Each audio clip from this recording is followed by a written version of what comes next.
Silent treatment bukanlah fenomena baru. Ia tidak lahir dari satu peristiwa tertentu, melainkan tumbuh perlahan dari ribuan tahun perilaku manusia. Sejak manusia pertama kali hidup berkelompok, keheningan sudah menjadi bagian dari dinamika sosial. Kadang digunakan sebagai reaksi alami, kadang sebagai bentuk penolakan, dan kadang sebagai cara mempertahankan batas diri. Dalam banyak konteks, diam adalah bahasa universal yang muncul tanpa diajarkan, tetapi langsung dipahami sebagai sinyal adanya jarak atau ancaman.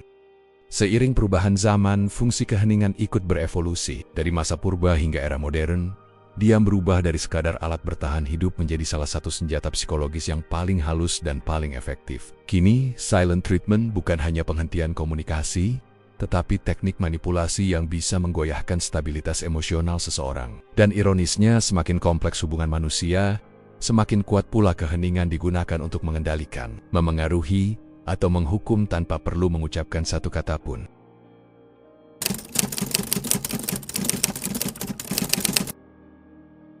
Dalam komunitas manusia purba, kelangsungan hidup bergantung sepenuhnya pada kelompok. Tak seorang pun bisa hidup sendirian di tengah alam liar.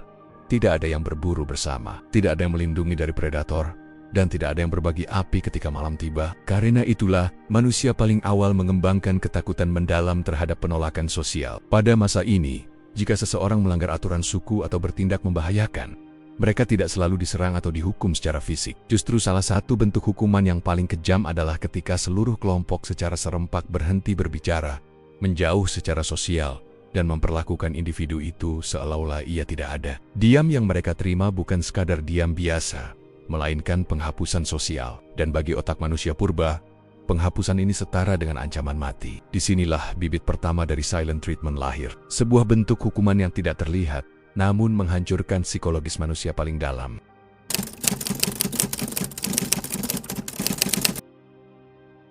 Ketika peradaban maju seperti Yunani dan Romawi berkembang, konsep pengabaian sosial berubah menjadi sistem hukum yang lebih formal. Di Athena, terdapat hukuman bernama ostrakismos, suatu praktik di mana warga dapat mengasingkan seseorang selama 10 tahun hanya dengan tulisan nama pada pecahan tembikar. Tidak ada kekerasan, tidak ada penjara, hanya penghilangan keberadaan seseorang dari masyarakat. Dalam beberapa catatan sejarah, hukuman ini menjadi lebih ditakuti dibandingkan hukuman fisik, karena manusia masih bisa pulih dari luka tubuh, tetapi luka mental akibat dikucilkan masyarakat dapat bertahan seumur hidup. Budaya lain di Asia dan Timur Tengah pun mengenal bentuk penghindaran sosial sebagai cara mengontrol individu yang dianggap mengancam keharmonisan kelompok. Dengan demikian, silent treatment terus berkembang sebagai metode hukuman sosial yang diakui dan digunakan secara luas.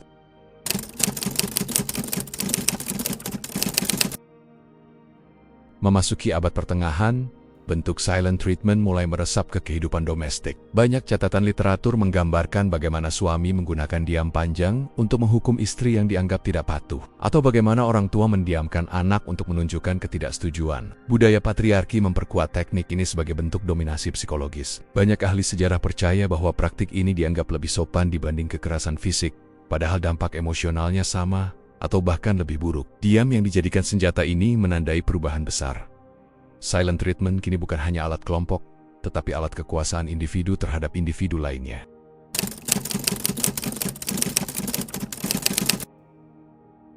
Pada abad ke-18 dan 19, ketika sistem penegakan hukum modern mulai berkembang, silent treatment masuk ke ranah baru. Banyak penjara di Inggris dan Amerika mengadopsi konsep penjara sunyi. Ruangan tempat narapidana tidak diperbolehkan berbicara sama sekali. Mereka hidup dalam isolasi panjang, tanpa interaksi manusia, tanpa suara selain langkah sepatu penjaga. Para psikolog yang mengamati tahanan menemukan bahwa hanya dalam beberapa minggu, diam ekstrem dapat menyebabkan halusinasi, kecemasan berat, depresi, dan kerusakan mental permanen. Penelitian modern kemudian membuktikan bahwa bagian otak yang merespons rasa ditolak dan diabaikan sama dengan bagian yang merespons rasa sakit fisik. Ini menjadi bukti ilmiah bahwa silent treatment bukan sekadar keheningan, tetapi luka mental yang sesungguhnya.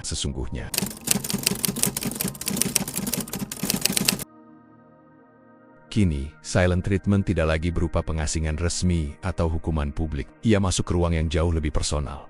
Hubungan romantis, keluarga, pertemanan, dan bahkan lingkungan kerja. Pelaku manipulatif, baik narsistik, sosiopatik, maupun orang yang emosinya belum matang, menggunakan teknik ini untuk membuat orang lain merasa bersalah, cemas, dan kehilangan kendali. Ironisnya, di era komunikasi modern yang serba cepat, diam justru menjadi senjata yang semakin kuat. Seseorang bisa menghilang lewat chat, tidak membaca pesan, atau sekadar memutus komunikasi secara sepihak. Andai dulu membuang seseorang berarti mengusirnya keluar dari desa, kini cukup dengan tidak menjawab pesan. Sejarah panjang silent treatment menunjukkan satu hal. Manusia selalu menggunakan keheningan sebagai alat untuk menyakiti, dan metode ini bertahan ribuan tahun karena ia efektif.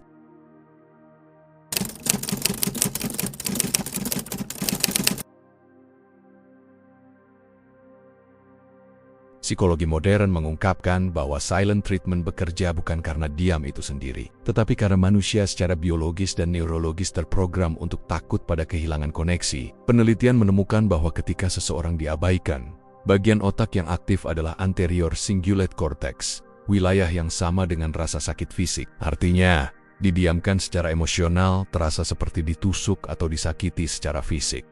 Para psikolog menyebut silent treatment sebagai bentuk ostracism interpersonal, sebuah perilaku yang sangat sering dilakukan ketika seseorang ingin mengontrol situasi tanpa harus berkonfrontasi. Dia memberi pelaku kekuatan, karena ia tidak perlu menjelaskan apapun. Ia bisa membuat batasan tanpa terlihat buruk. Yang paling menyedihkan, korban kerap menyalahkan diri sendiri. Mereka percaya bahwa diam yang diberikan pelaku adalah bukti bahwa ada sesuatu yang salah dalam diri mereka. Padahal, dalam terminologi psikologi, silent treatment adalah salah satu tanda hubungan yang tidak sehat dan merupakan bentuk kekerasan emosional.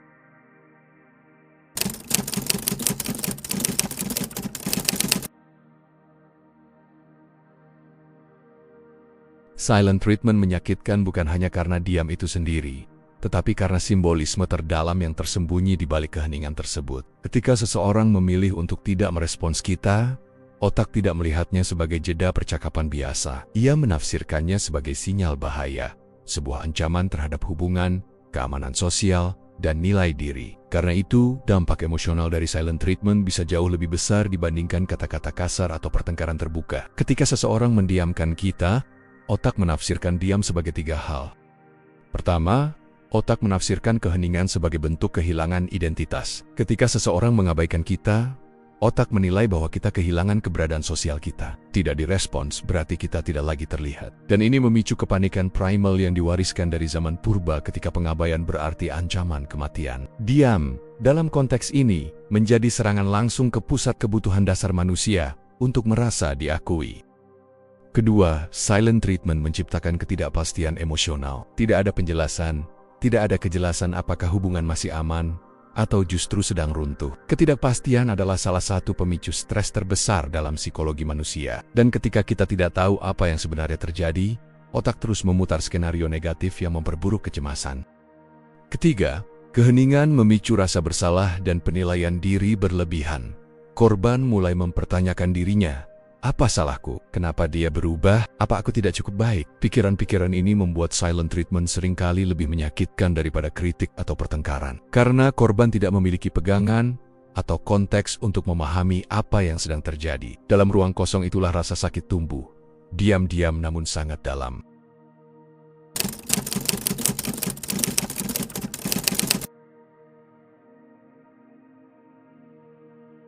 Silent treatment bukanlah perilaku yang hanya dimiliki oleh satu tipe manusia. Ia dapat muncul dalam berbagai konteks dan hubungan. Namun beberapa kelompok cenderung lebih sering menggunakannya sebagai mekanisme kontrol, pelarian, atau manipulasi. Keheningan yang sengaja diciptakan ini menjadi cara untuk mengatur dinamika kekuasaan, menghindari ketidaknyamanan, atau bahkan menguji respons emosional seseorang.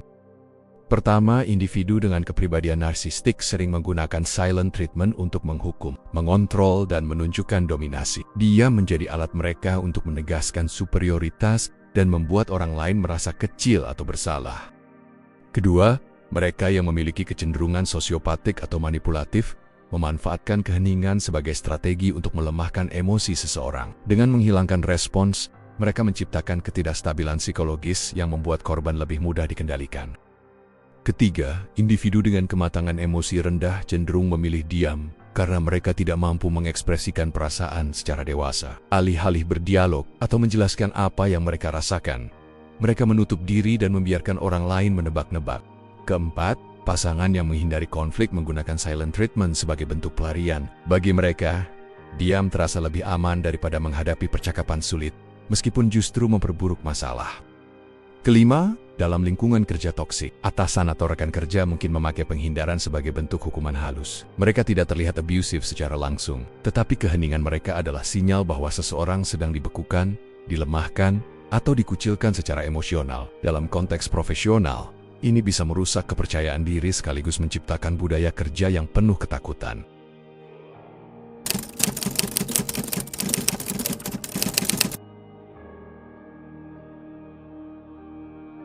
Silent treatment dapat menimbulkan dampak yang signifikan, baik dalam jangka pendek maupun jangka panjang.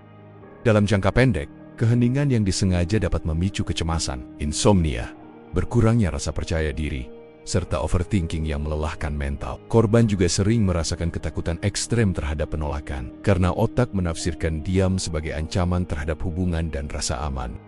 Dalam jangka panjang, efeknya bisa jauh lebih dalam. Silent treatment yang berulang dapat menyebabkan depresi, trauma hubungan, trust issues, dan bahkan kehilangan identitas diri. Beberapa korban mulai mengembangkan ketergantungan emosional pada pelaku, merasa hanya akan bernilai jika berhasil mendapatkan kembali perhatian yang ditarik. Pada akhirnya, hal ini juga mendorong terbentuknya pola hubungan destruktif yang berulang, di mana korban terus terjebak dalam dinamika keheningan dan pengejaran.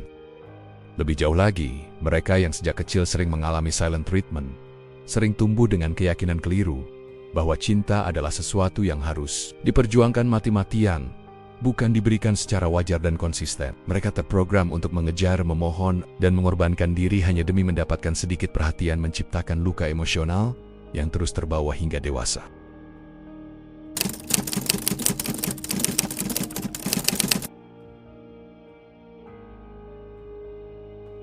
Menghadapi silent treatment membutuhkan pemahaman yang kuat serta langkah-langkah yang tegas. Keheningan yang disengaja seringkali membuat korban merasa bingung, cemas, dan kehilangan arah, sehingga penting untuk tidak terjebak dalam dinamika yang memperkuat kontrol pelaku. Respons yang tepat dapat memutus siklus manipulasi dan menjaga kesehatan emosionalmu. Pertama, jangan mengejar atau memohon. Tindakan ini justru memberi pelaku lebih banyak kekuatan. Semakin korban berusaha mencari perhatian atau penjelasan, semakin pelaku merasa superior dan berhasil mengendalikan keadaan. Kedua, beri ruang tetapi tetap tegas. Kamu dapat menyampaikan secara jelas, jika kamu butuh waktu untuk menenangkan diri, tidak masalah. Tapi diam total bukan cara sehat untuk menyelesaikan masalah. Ini menunjukkan bahwa kamu memahami kebutuhan mereka tanpa membenarkan perilaku menyakitkan. Ketiga, fokus pada diri sendiri. Alihkan energi pada aktivitas lain yang produktif, agar hidupmu tidak berhenti hanya karena seseorang memilih diam. Keempat, kenali polanya. Jika silent treatment terus terjadi, ini bukan lagi sekadar kebiasaan atau cara menghindari konflik. Ini sudah menjadi bentuk manipulasi. Mengidentifikasi pola ini adalah langkah penting untuk melindungi diri. Kelima, tentukan batasan. Kamu berhak mengatakan bahwa kamu tidak akan menerima bentuk hubungan yang tidak sehat. Batasan ini penting agar pelaku memahami bahwa keheningan tidak dapat digunakan sebagai alat untuk mengontrol atau menghukummu. Keenam, pertimbangkan untuk meninggalkan hubungan. Jika pelaku terus menggunakan silent treatment sebagai strategi dominasi, itu bukan cinta, melainkan kontrol emosional yang hanya akan melukai lebih dalam.